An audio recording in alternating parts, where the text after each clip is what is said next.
नमस्कार, मैं नन्या सहगल और आप देख रहे हैं नारद पोस्ट। महाभारत एक महान और गहन ऐतिहासिक और धार्मिक ग्रंथ है, जिसमें न केवल युद्ध की कथा है बल्कि जीवन के विविध पहलू, नैतिकताओं और धर्म की भी चर्चा की गई है। महाभारत के युद्ध के होने के पीछे कुछ प्रमुख कारण थे और इस युद्ध से हमें कई महत्वपूर्ण शिक्षा मिलती है। महाभारत युद्ध के कारण धर्म और अधर्म का संघर्ष। महाभारत का मुख्य कारण धर्म और अधर्म के बीच संघर्ष था। पांडवों और कौरव के बीच सत्ता के लिए संघर्ष था, लेकिन इसके पीछे नैतिकता, न्याय और अधर्म की परिभाषा भी थी। कौरवों ने कई बार पांडवों के साथ अन्याय किया, जैसे कि द्रौपदी की बेइज्जती, पांडवों को राज से निकलवाना आदि, जिसके परिणाम स्वरूप युद्ध हुआ। राज्य और शक्ति की लालसा। कौरवों, खासकर दुर्योधन ने सत्ता की लालसा में पांडवों को हराने की योजना बनाई। उनका उद्देश्य था कि वे खुद को सम्राट घोषित करें और पांडवों को सत्ता से बाहर कर दे। दुर्योधन के अहंकार और उसकी घमंड ने युद्ध की नींव रखी। धृतराष्ट्र का निष्क्रिय रवैया।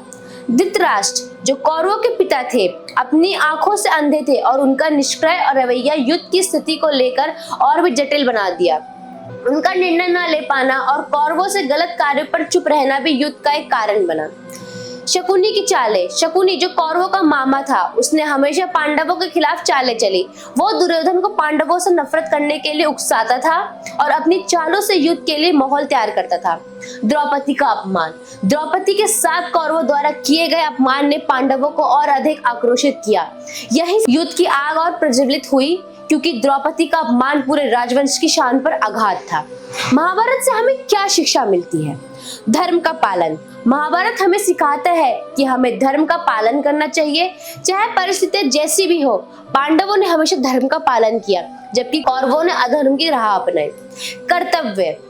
भगवान श्री कृष्ण ने अर्जुन को कर्म के महत्व को समझाया।